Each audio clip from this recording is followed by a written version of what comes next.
जो है पहला अध्याय का है वास्तविक संख्याएं रियल नंबर। इसमें पहली एक्सरसाइज 1.1। तो पहले का पहला देखिए, पहला सवाल क्या कह रहा है, निम्नलिखित संख्याओं को अभाज्य गुणनखंडों के गुणनफल के रूप में व्यक्त कीजिए, जिसमें आपका सबसे पहला दिया गया है 140। ठीक है, 140। सत्यम सीधे बैठो। ठीक, अब इस 140 को अभाज्य गुणनखंडों के गुणनफलों के रूप में लिखना है। तो देखिए, जिस संख्या के इकाई का अंक 0, 2, 4, 6 या 8 हो, वह संख्या 2 से कट जाती है। तो ये लास्ट में देखिए 0 दिख रहा है, यानी ये 2 से कटेगा। 2 7 14, ये 70, फिर 2 से काट देंगे 35, फिर ये 5 से कट जाएगा तो 5 7 35। ठीक है, 5 से कौन सी संख्याएं कटती हैं? जिस संख्या के अंत में 0 या 5 होगा वह 5 से कट जाएगी। 3 से कौन कटेगा? जिस संख्या के अंकों का योग, अंकों को जोड़ लीजिए, अगर उसका योग 3 से क्या हो जा रहा है, कट जा रहा है, तो संख्या पूरी पूरी 3 से विभाजित हो जाएगी। तो इसको हम लोग लिख सकते हैं 140 को 2 गुणे 5 गुणे 7। 2 गुणे 2 2 बार है, तो यहाँ 2 की घात 2 गुणे 5 गुणे 7, ये हो गया। ठीक है, अभाज्य गुणनखंडों के गुणनफल के रूप में ये हो गया। चलिए दूसरा सवाल हम इसका समझते हैं। दूसरा प्रश्न हमारा ये कह रहा है, इसका 156 है। कितना है? 156 है। तो चलिए इसका भी गुणनखंड हम लोग करेंगे। 156, तो 2 से 2 7 14, 2 8 16, यहाँ फिर 2 से काट दीजिए, 2 3 6, 2 18।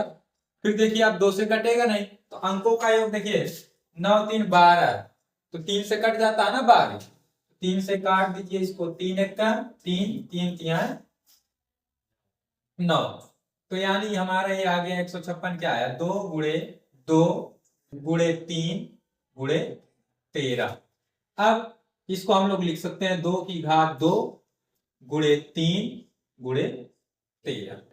ये हमारा हो गया दूसरा वाला पार्ट भी इसका।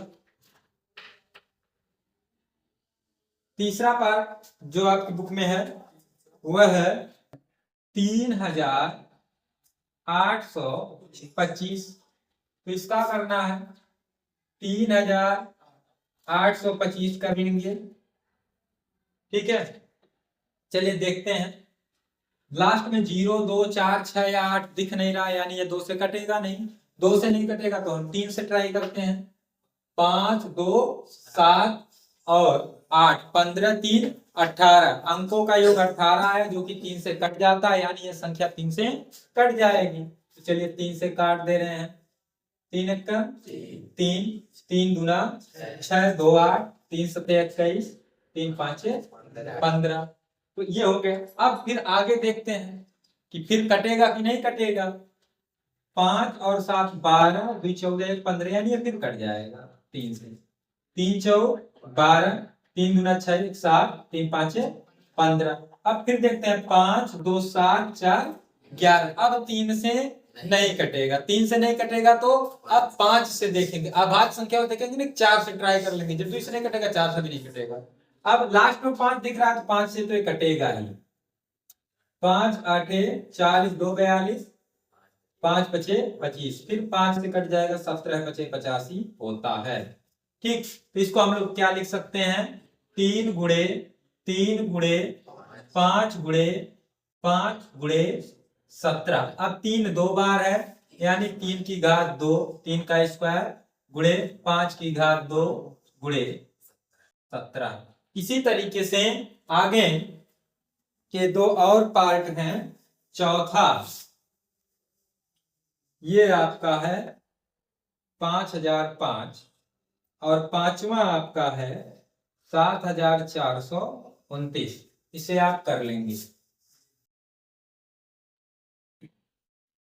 देखिए फिर कह रहा है दूसरा प्रश्न, हमको निकालना है कह रहा है पूर्णांकों के निम्नलिखित युग्मों के HCF और LCM ज्ञात कीजिए। मतलब HCF हाईएस्ट कॉमन फैक्टर, महत्तम समापवर्तक, ठीक है। LCM लोवेस्ट कॉमन मल्टीप्लिकेशन, ठीक है, लघुत्तम समापवर्तक, ठीक, ज्ञात कीजिए। पहले हमको HCF और LCM क्या करना है, ज्ञात करना है, तथा इसकी जांच कीजिए कि दो संख्याओं का गुणनफल बराबर है HCF गुणे LCM के। ये होता है कि संख्याओं का गुणनफल बराबर HCF गुणे LCM, मतलब दो संख्याओं का लघुत्तम और महत्तम का गुणनफल उन संख्याओं के गुणनफल के बराबर होगा, ठीक। तो चलिए देखते हैं दूसरे का पहला, ठीक है।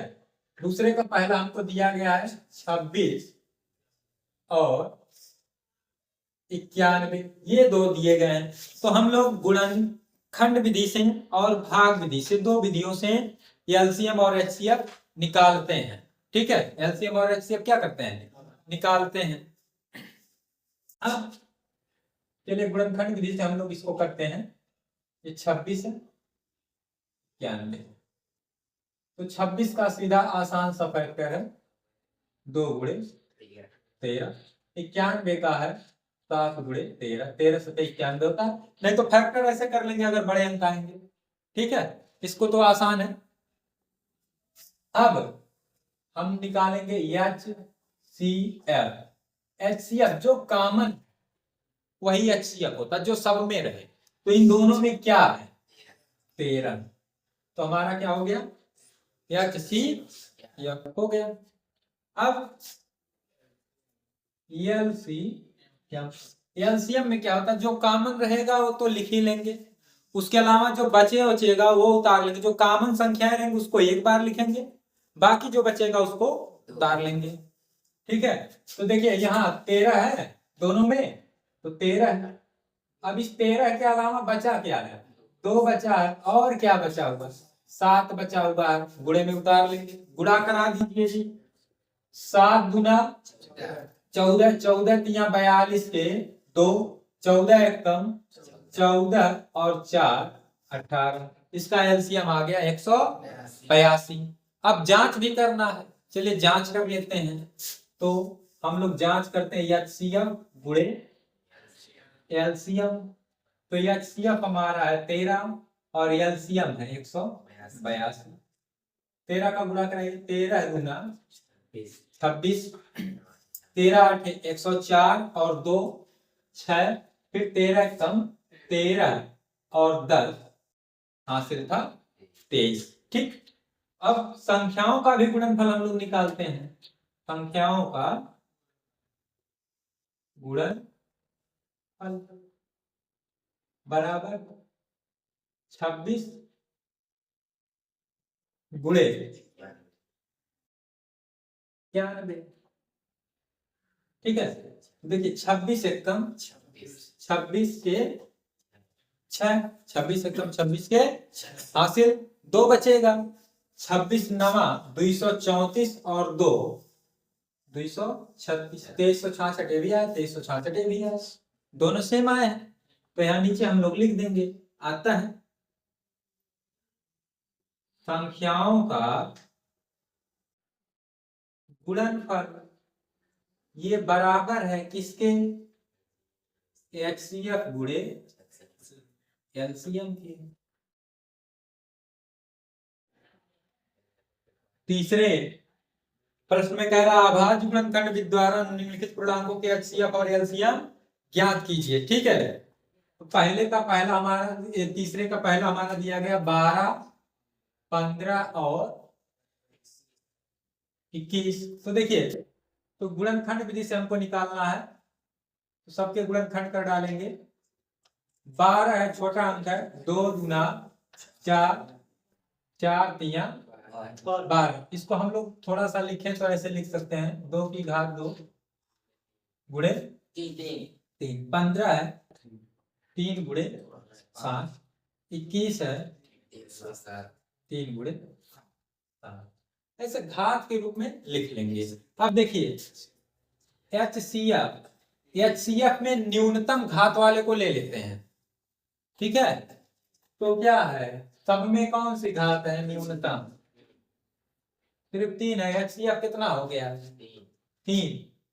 एलसीएम मैक्सिमम घात वाले अंकों को उतार लेते हैं। यहाँ देखिए 3 तो सब में है, 3 हो गया। यहाँ कितना है, 2 की घात 2, और इसमें क्या बचा हुआ है 5, इसमें क्या बचा हुआ है 7 हो गया। गुणा करा लीजिए, देखिए इस 2 का स्क्वायर करोगे 4, 4 तिया 12, 5 60, 60 गुणे 7 करोगे तो आ जाएगा 420। ठीक, अब दूसरा प्रश्न हमारा है इसका 17, 23 और 29। तो 17, 23, 29 ये सभी अभाज्य संख्याएं हैं। इसको हम लोग लिख सकते हैं 1 गुणे 17, 1 गुणे 23, 1 गुणे 29। तो इसका एचसीएफ जो निकल के आएगा वह आएगा 1, और एलसीएम हमारा होगा 1 गुणे 17 गुणे 23 गुणे 29। तो देखिए 1 का गुणा कौन मतलब नहीं हुआ है, जिसमें 1 का गुणा कराते वही अंक रहता है। तो 17 या 51 के 1, 17 गुना 34 और 5 39। अब इसमें फिर गुणा कराना हमको 29 का। 9 एकम 9, 9 9 81 के 1, 9 3 27 और 8 35। 2 एकम 2, 2 9 18, 2 3 6 और 1 7। ऐड कर दीजिए 9 2 1 3, 5 और 8 13 के 3, 7 3 10 11।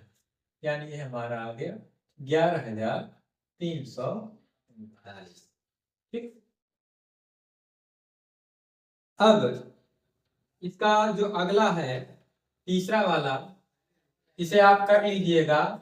अंक आपका दिया गया है 300, नहीं ऊपर वाला लिख दे रहे थे, दूसरे वाले में करिए 8 9 और 25 है। ठीक है, इसको आप कर लेंगे।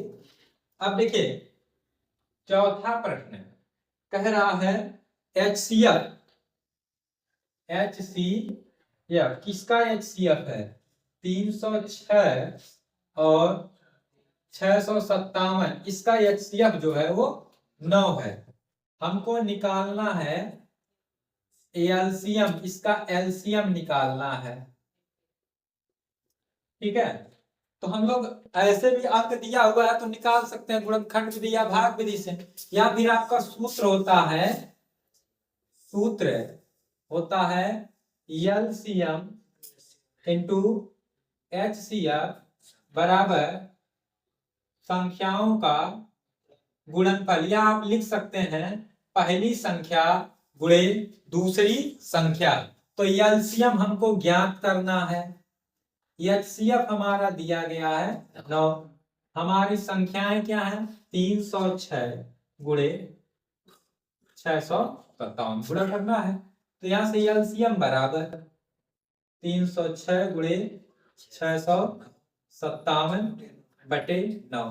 क्या 9 से कट जाएगा, 6 और 3 9, अंकों का योग यदि 9 से कट जाता है तो संख्या भी 9 से कट जाती है। ठीक, 9 एकम 9 3 27, 3 30, 9 चौक 36। अब हमको इसका क्या करना है, गुणा करा लेना है। 657 में इसका गुणा कराना है 34, 4 सते 28 के 8, 4 पंजे 20 और 2 22, 4 6 24 और 2 26, 3 सते 21 के 1, 3 5 15 और 2 17, 3 6 18 और 1 19। ये आपका 8 3 7 6 13 के 3, 9 2 11 और 1 12, 1 1 2। ये आपका हो गया 22,338। ठीक, तो प्रश्न क्या कह रहा है, जांच कीजिए क्या किसी प्राकृत संख्या n के लिए 6 की घात n अंक 0 पर समाप्त हो सकती है। मतलब 6 की घात n है, n का कोई ऐसा मान जिसके लिए क्या ये लास्ट में शून्य आएगा, ऐसा मान कभी हो सकता है। लास्ट में शून्य तब आएगा जो संख्या दी गई है उसके अभाज्य गुणनखंड में अगर 5 है तभी शून्य पर समाप्त होगी, नहीं तो नहीं। तो देखिए ये 6 है, 6 को हम लोग लिख सकते हैं 2 गुणे 3 और इसकी घात कितना n। तो क्या 6 के गुणनखंड में 5 आ रहा कहीं, नहीं आ रहा है, ठीक है। तो चूंकि इसके अभाज्य गुणनखंड में 5 नहीं है, इसलिए संख्या 6 की घात n, ठीक है, 6 की घात n, n के किसी भी मान के लिए शून्य पर समाप्त नहीं होगी। बस इतना ही करना है। अगर गुणनखंड में 5 आया रहेगा तो शून्य पर समाप्त होगा, ठीक। जैसे अभी कह दिया जाए 15, ठीक है, तो 15 के अभाज्य गुणनखंड करेंगे तो 3 गुणे 5 आएगा, तो संख्या क्या होगी, शून्य पर समाप्त हो सकती है, ठीक है। लेकिन इसमें क्या 5 आया हुआ है, नहीं ना। तो मान सकते हैं कि देख सकते हैं हम लोग, यहाँ क्या रख दें, n की जगह पे 1 रख दें तो 6 आएगा, लास्ट अंक कितना रहेगा 6। अगर हम 2 रख दें तो 6 का स्क्वायर होगा 6 6 36, 3 रख दें तो 6 6 36 गुणे 6 यानी 216, ठीक है। तो ऐसे ही किसी भी मान के लिए शून्य पर समाप्त नहीं होगी, ठीक है। उसके लिए अभाज्य गुणनखंड में किसका आना जरूरी है, 5 का आना जरूरी है। 5 आएगा तब शून्य पर समाप्त हो सकती है संख्या, ठीक है। चलिए देखिए 6वां प्रश्न क्या कह रहा है कि व्याख्या कीजिए कि 7 गुणे 11 गुणे 13 प्लस 13 और दूसरी जो संख्या दी गई है 7 गुणे 6 गुणे 5 गुणे 4 गुणे 3 गुणे 2 गुणे 1 प्लस 5 भाज्य संख्याएं हैं। भाज्य संख्या का मतलब यह होता है कि ये कट जाएगी किसी न किसी संख्या से। अभाज्य संख्या किसे कहते हैं, जो संख्या स्वयं से कटे और 1 से कटे उसे अभाज्य संख्या कहते हैं। सबसे छोटी जो अभाज्य संख्या है वह 2 है, ठीक है, कभी 1 मत लगा लेना। सबसे छोटी अभाज्य संख्या 2, सबसे छोटी अभाज्य संख्या 2, सबसे छोटी सम अभाज्य संख्या वो भी 2 है, सबसे छोटी विषम अभाज्य संख्या 3 है, ठीक। और सबसे छोटी जो भाज्य संख्या आएगी वो 4 है, ठीक है। और सबसे छोटा पूर्ण वर्ग भी, सम संख्या का बात कर रहे हैं, सम संख्या का पूर्ण वर्ग सबसे छोटा पूर्ण वर्ग क्या है, 4 है, ठीक है। तो अब देखिए ऐसे तो इसमें देखने में यह लग रहा है 7 है 11 है 13 है 13 है, अंक तो सभी जो इसमें दिख रहे हैं वो अभाज्य संख्याएं दिख रही है, लेकिन ऐसा है नहीं। इसमें देखिए पूरे में कॉमन क्या है 13, तो हमारा बचेगा 7 गुणे 11 प्लस 1, तो इसको हम लोग लिख सकते हैं 13 गुणे 11 से 77 और 78। अब यह संख्या जो आई इसी का ये रूप है ना, तो ये 13 से भी कट जाएगा, 13 से ये 78 है, इसका अगर गुणा कराएंगे तो लास्ट में 8 है, जाहिर सी बात है 2 से भी कटेगा, अंकों का योग 8 7 15 हो रहा है, 3 से भी कटेगा, 3 और 2 कट रहा है यानी 6 से भी कटेगा। ठीक है, तो ये क्या है, भाज्य संख्या है। अब चाहे इसको लिख दो 13 से विभाज्य, 78 से विभाज्य, 2 से विभाज्य, जो भी आप लिखना चाहें लिख देते हैं। इसे 13 से भाग देंगे तो 78 आएगा। ठीक है, यहां लिख दे रहे हैं 13 से क्या है विभाज्य, या 2 से विभाज्य लिख देंगे। अतः 7 गुणे 11 गुणे 13 प्लस 13 एक क्या है भाज्य संख्या है। इस वाले में चले आते हैं तो इसमें 5 कॉमन कर लेंगे, 5 कॉमन करेंगे 7 गुणे 6 गुणे 4 गुणे 3 गुणे 2 गुणे 1 प्लस 5 कॉमन हो जाएगा, तो यहाँ भी बचेगा 1। तो ये 5 चाहेंगे तो गुणा करा कर लिख सकते हैं। क्या आएगा गुणा कराने पर, देखिए 7 6 42, और यहाँ से इधर से गुणा करा लेते हैं, 1 2 2 2 3 6 6 24 24 गुणे 42 कितना 42 में आपको गुणा कितने करना है 24 का, 24 दूना 48, 24 चौका 96 और 400 कितना हो गया 1008, और है एक जोड़ लेंगे तो हमारा हो गया 1009। तो ये क्या है 5 से विभाज्य है ना, और 1009 से भी विभाज्य है। 1009 से काटोगे तो 5 आएगा, 5 से काटोगे इसमें भाग दोगे तो 1009 आएगा। ठीक है, अतः यह एक क्या है, अतः यह एक भाज्य संख्या है। अब देखिए 7वां प्रश्न क्या कह रहा है, किसी खेल के मैदान के चारों ओर एक वृत्ताकार पथ है, इस मैदान का एक चक्कर लगाने में सोनिया को 18 मिनट लगते हैं, जबकि इसी मैदान का एक चक्कर लगाने में रवि को 12 मिनट लगते हैं।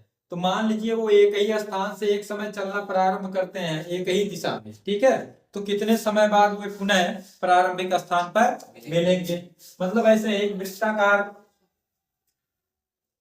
पथ है, पार्क है, इस पर ये रास्ता है, तो ये यहां से इस बिंदु से मान लीजिए चलना शुरू कर रहे हैं, दोनों एक ही दिशा में जा रहे हैं। तो 2 लोगों की बात हो रही है, एक सोनिया है एक रवि है। तो सोनिया को लगता है 18 मिनट धीरे धीरे चलते हैं, ठीक, रवि उससे तेज चलता है, 12 मिनट में चक्कर लगा देता है।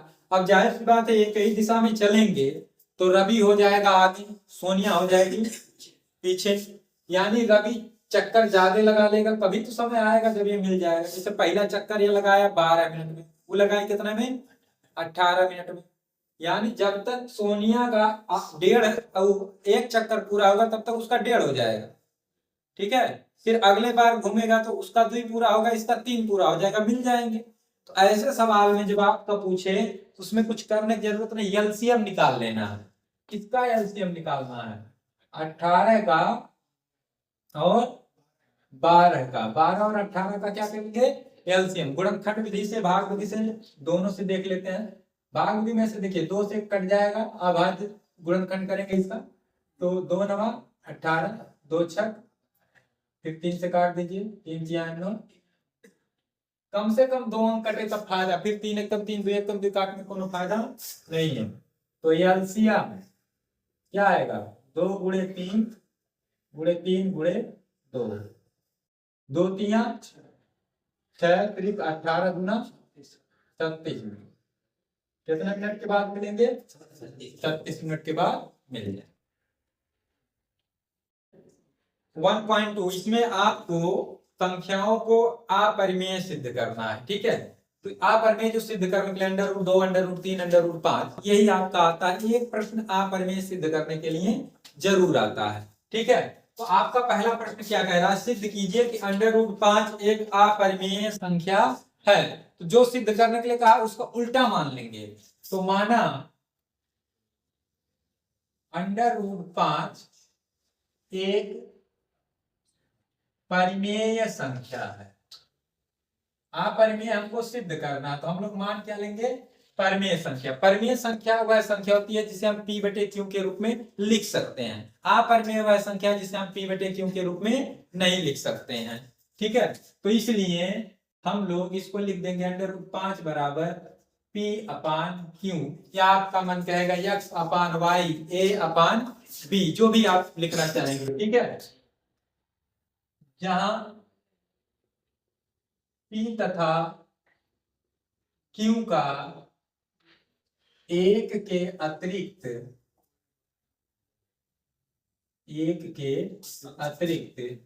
कोई उभयनिष्ठ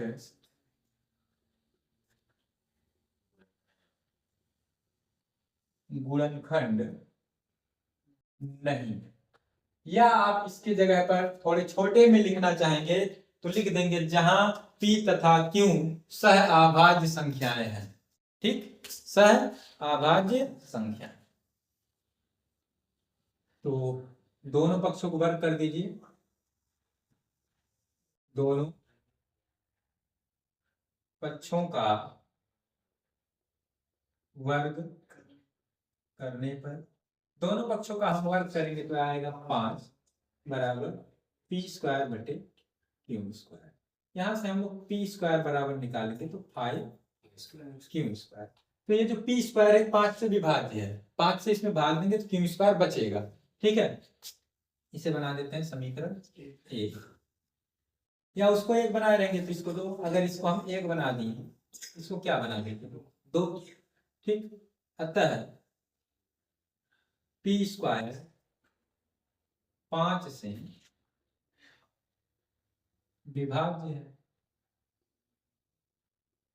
तो इसलिए p भी, जब p² 5 से विभाज्य है तो p भी 5 से विभाज्य होगा। ठीक, मतलब p में अगर हम 5 से भाग देंगे तो p पूरा पूरा क्या हो जाएगा, कट जाएगा। जब भाग दिया जाएगा तो कुछ भागफल आएगा, तो हम लोग p बराबर मान लेते हैं 5 r मान लीजिए। ठीक, इसे बना देते हैं समीकरण 3। ठीक, जैसे 15 है, 15 संख्या हम एग्जाम्पल के लिए ले रहे हैं, 15 है, ये 5 से विभाज्य है तो 5 3 15, यानी 5 गुणे 3, 15 बराबर हम लोग लिख सकते हैं 5 गुणे 3। हमारा जो सूत्र होता है वह क्या होता है, भाज्य बराबर भाजक गुणे भागफल प्लस शेषफल। तो यहाँ पूरा पूरा जब विभाज्य है शेषफल की जरूरत नहीं पड़ेगी, शेषफल शून्य रहेगा। ठीक है, अब इसका वर्ग करने पर, इसका हम लोग क्या कर देंगे, वर्ग करने पर, वर्ग करेंगे तो हमारा आएगा p² बराबर 5 का स्क्वायर होगा 25 r²। ठीक है, ये आ गया। अब देखिए यहाँ p² की जगह पे हम लोग क्या लिख सकते हैं, 5q² बराबर 25 r²। यहां से q² बराबर निकालेंगे, 5 से इसमें भाग देंगे, 5 बचे 25, 5 r²। अतः q² 5 से क्या है, विभाज्य है, तो इसलिए q भी 5 से क्या होगा, विभाज्य होगा। अब देखिए हम लोग माने क्या थे, p और q का एक क्या थे, कोई उभयनिष्ठ गुणनखंड नहीं है, लेकिन यहाँ हमारा आया कि p 5 से विभाज्य है, q भी 5 से विभाज्य, मतलब कि कम से कम 5 एक ऐसा गुणनखंड है जो दोनों का है। ठीक है, तो यहाँ लिखेंगे अतः p तथा q का कम से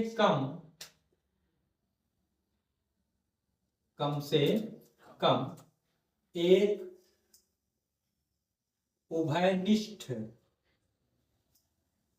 गुणनखंड क्या है, 5 है। यह हमारी मान्यता क्या कर रहा है, विरोध कर रहा है, जो कि हमारी मान्यता का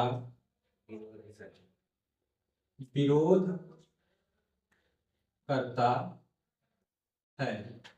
तो अर्थात इसका मतलब ये हुआ हमारी मान्यता क्या है, या हमारी परिकल्पना लिख सकते हैं, हम लोग माने हैं हमारी मान्यता असत्य है या गलत है।